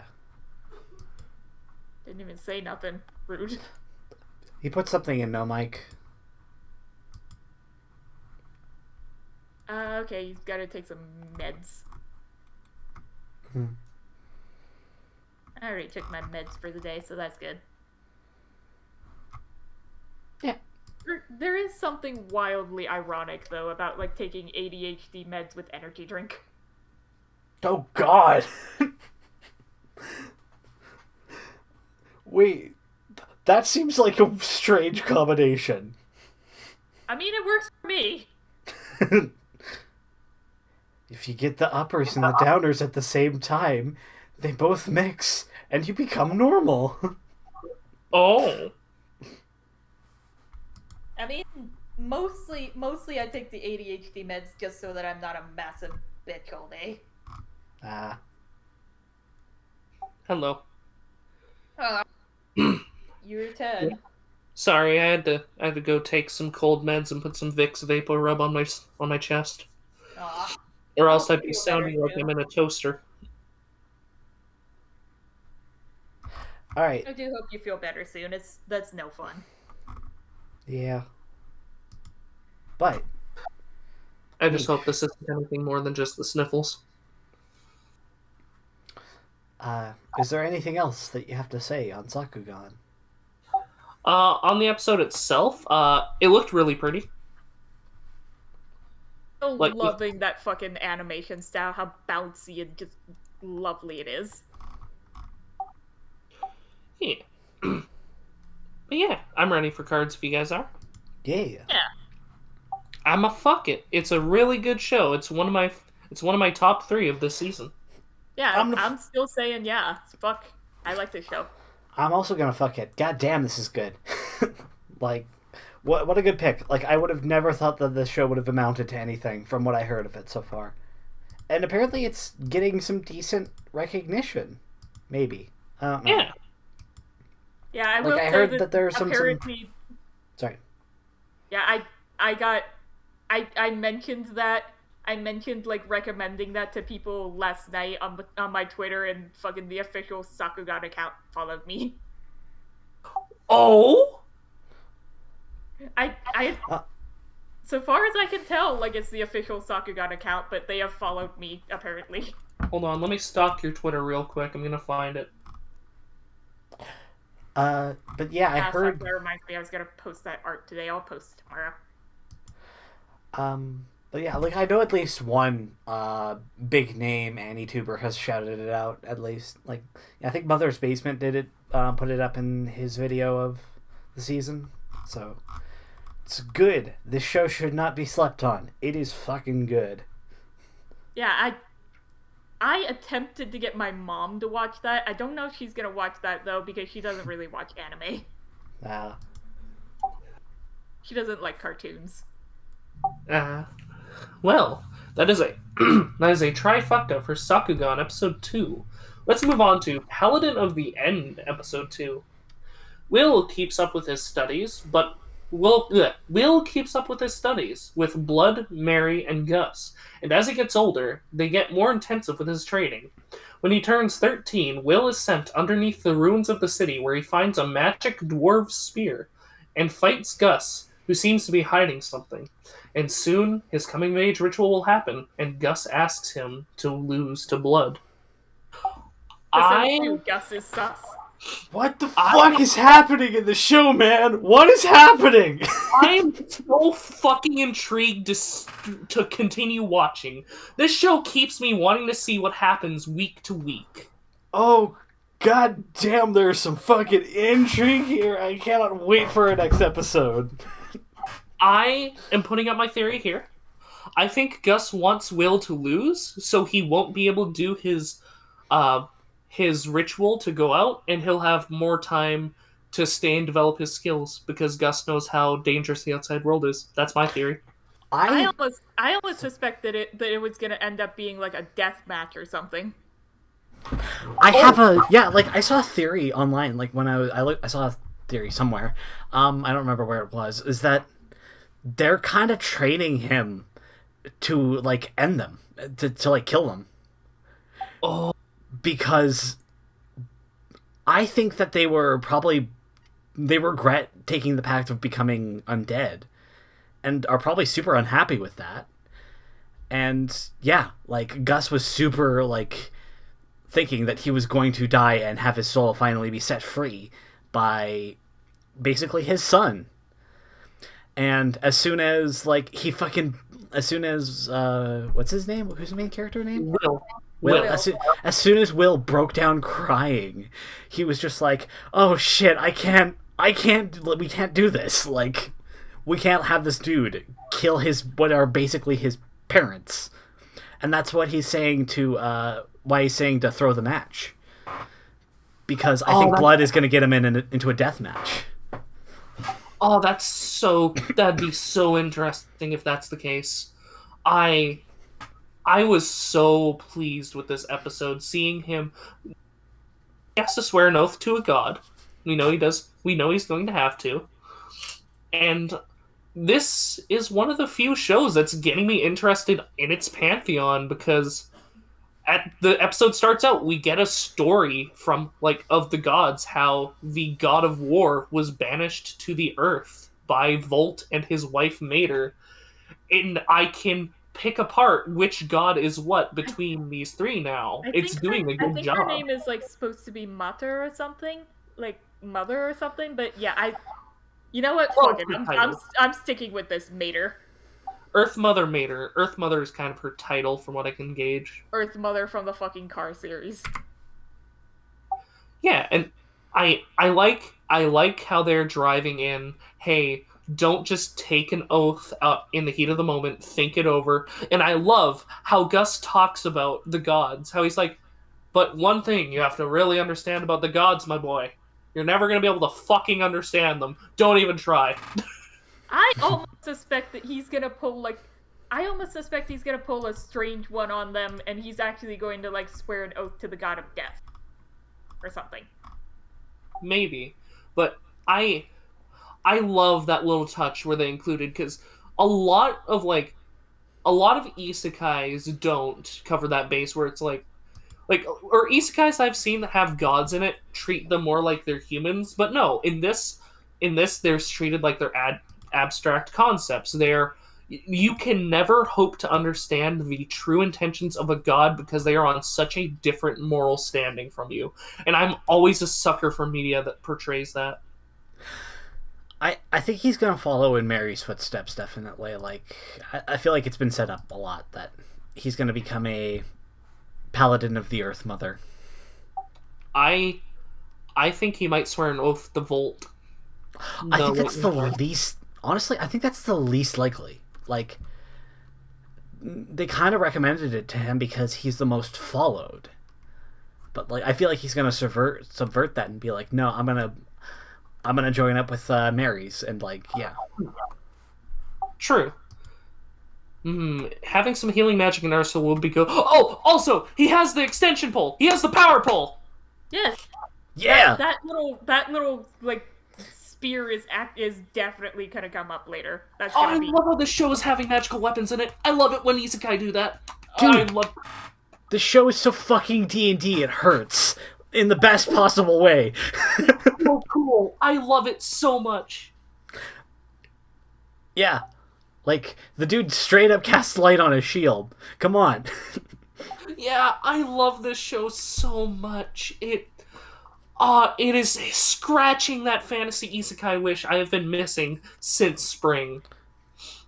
Yeah, I did actually think that it plays out a lot like it's a game. Like, especially the fight scenes, they feel like something that would be happening in a game. Yeah. It's like, Gus is using his level 3 fucking mage prestige class where he can triple cast in a turn. I love that. Double casting, triple casting. I'm like, okay, hold on. Let me crunch the numbers here. I actually did the fucking math. He would have to have action surge.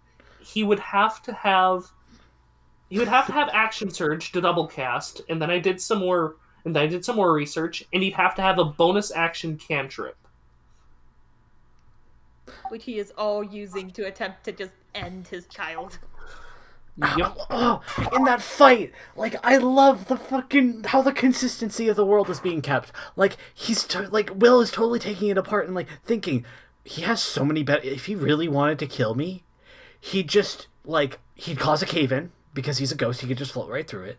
Or he could just keep casting fire and wait until all the oxygen is gone and just have me choke. But he's not. He's giving me a chance. So what the fuck is he trying to do? Yeah. Like, it's so good. Like, it's so thought out. Yeah. And I was so worried when Gus was like, oh, you passed the lesson. I was like, no, don't do that. And then Will's talking. What the most disturbing part wasn't that it was a lesson. It was that Gus was trying to pass it off as a lesson. I was like, oh, what the fuck is going on with Gus? Yeah, like I said, this is episode 2. Gus is sus. Yeah. And then they teach him how to gamble, and I love how he's like, I don't want to gamble. This is the best thing ever. Mary walks in, and they all get fucking yelled at. It was such a nice. It was so nice. Mom, I love it. Yeah. Sorry. It was so nice, like, especially with, like, how heavy this episode got.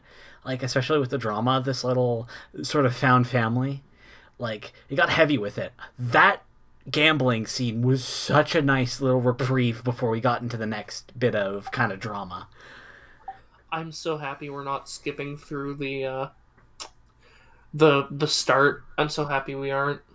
We're getting a slow burn. We're learning about him. We're learning, like, as you can see in the opening, like, I don't think that that his 3, like, undead parents are going to be that much of a big deal. Like, this is all backstory for Will and why he's going on his journey.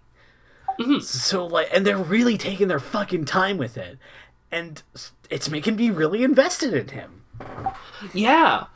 Something interesting I learned about this, too, is... So, this anime is following the light novel, and from what I've gathered and the little bit that I've looked into, this is following the light novel really well, actually. It's going really well as according to the light novel. But there's also a manga based on this. The manga is not as well received as the light novel, but in the manga, this is chapter 40. And Will is 6 when he goes into the ruins in the manga. So, we're already, like... Well, not already, but, like, I'm curious to see... Like, I kind of want to go back and read some of the manga and see how it's different from the light novel. Yeah, because I know light novel adaptations into manga are very common, but, like... Like, yeah, it seems like the manga definitely fucked with some things.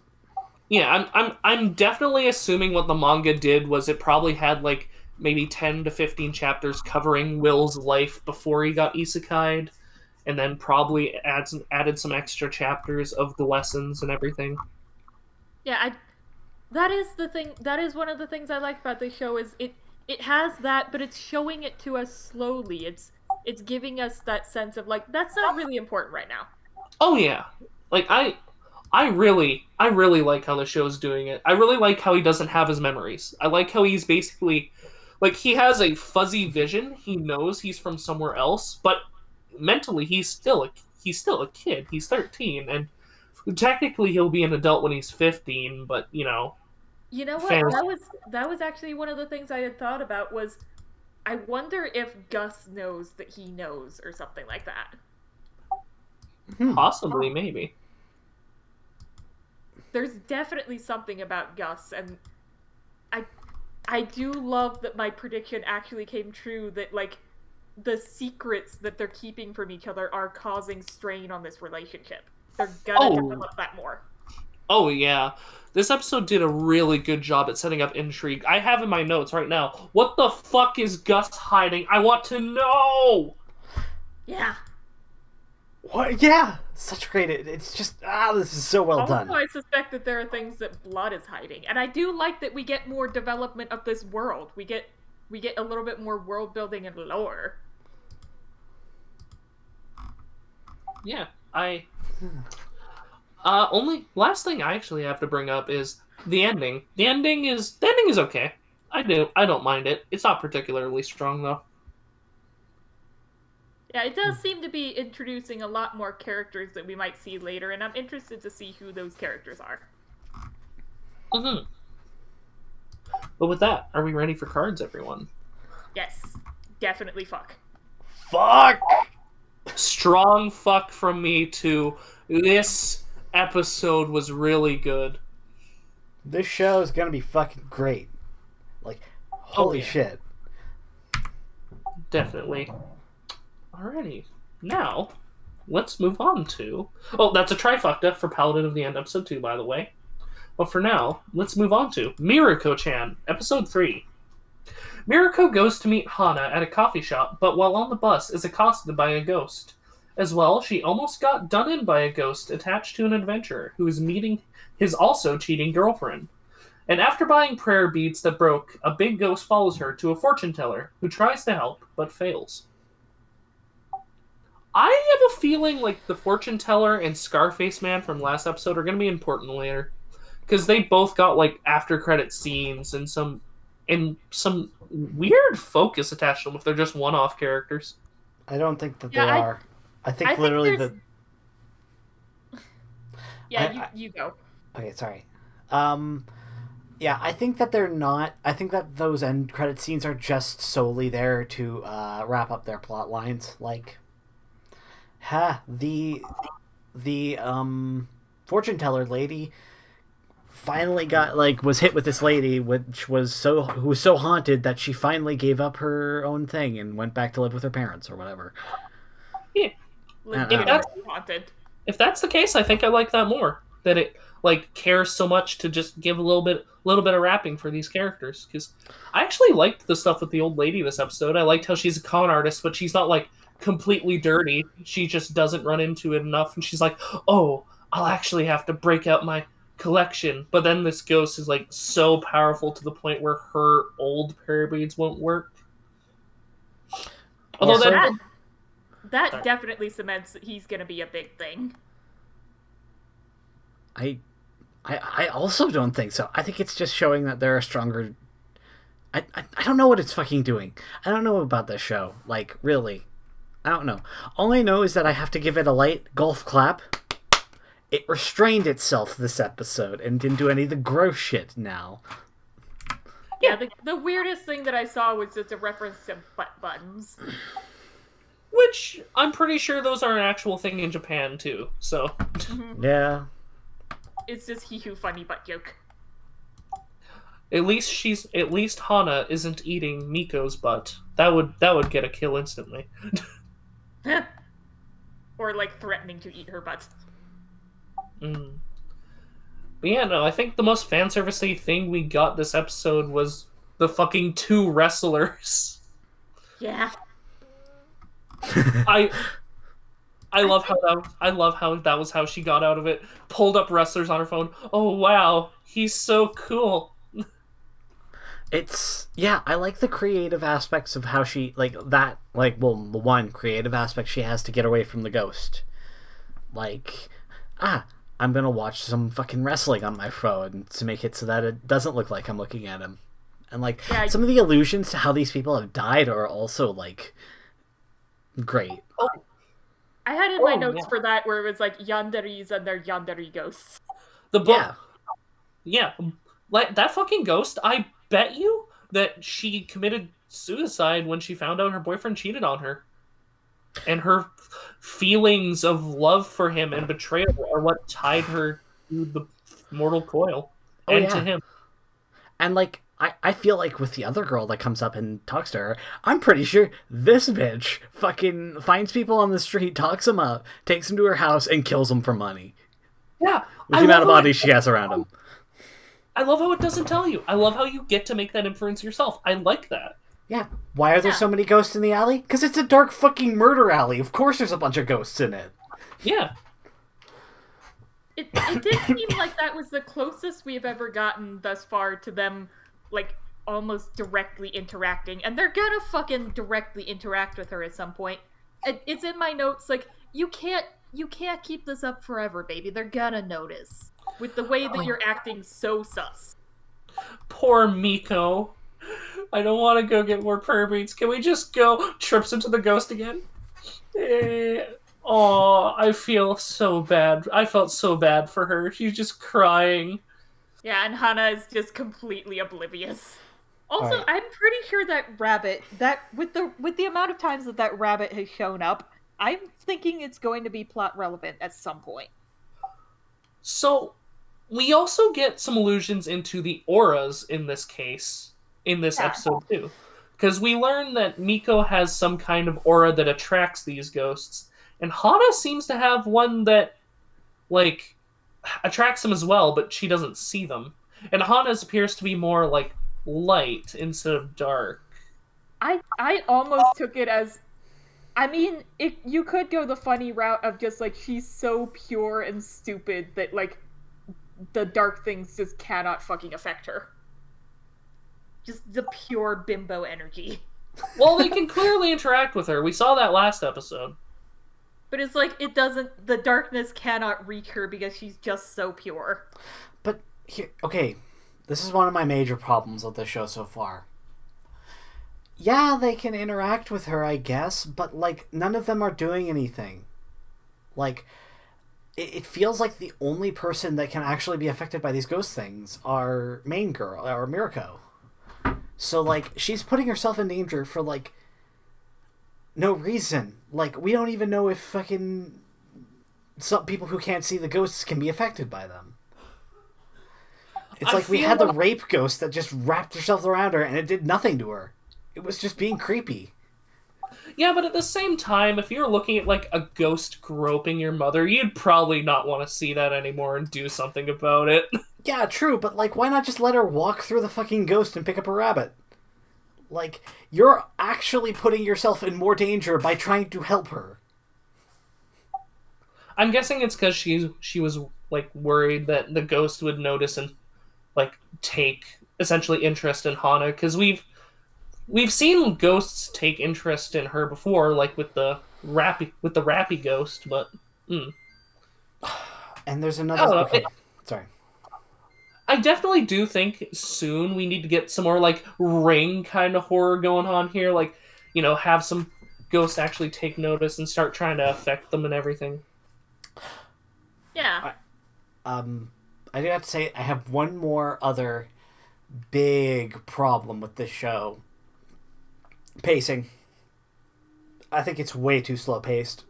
Like, whenever it just it lingers way too much on certain scenes. Like, I get you're trying to build tension and have it be creepy, but you're just not.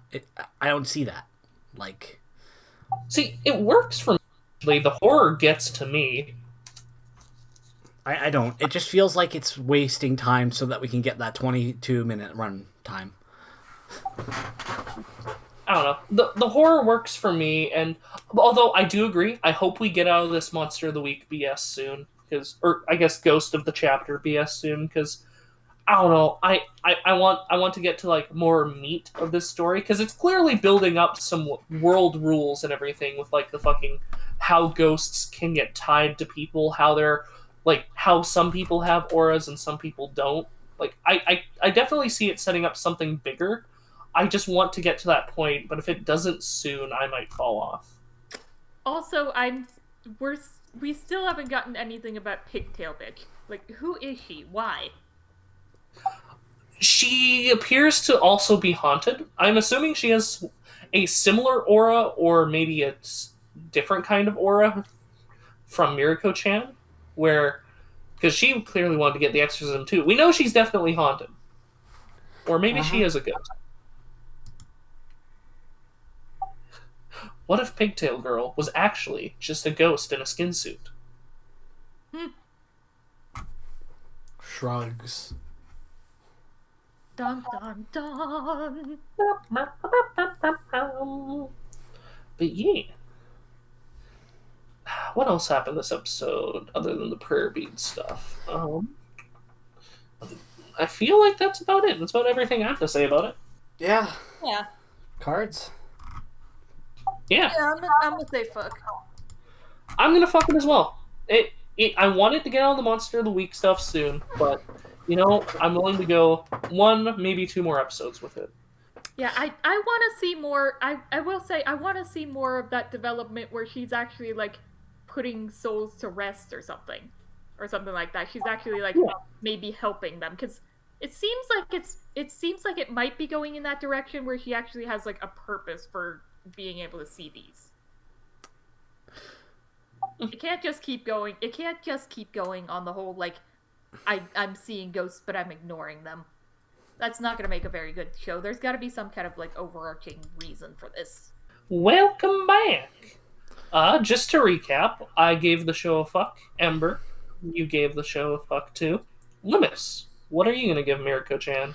For Mieruko-Chan, I'm gonna give it a I was gonna give it a fuck, but I'm gonna kill it, just because I realized actually how fucking disinterested I am.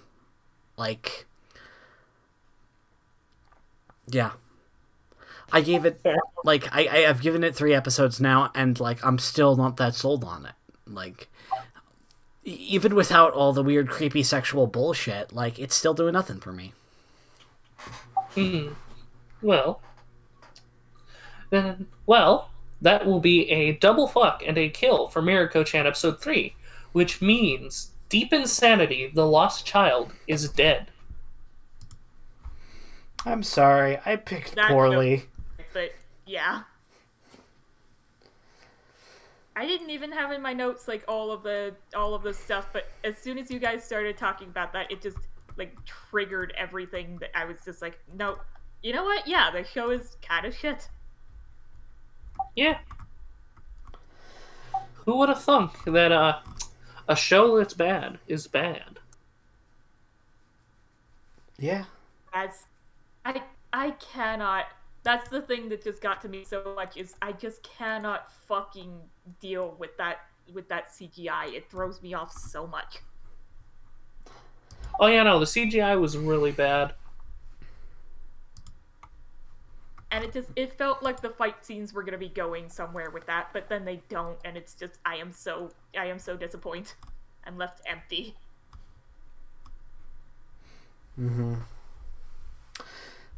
Yeah. Yeah. I thought it sounded good. I thought it looked cool, but nah. I was so wrong. Oh well, we tried.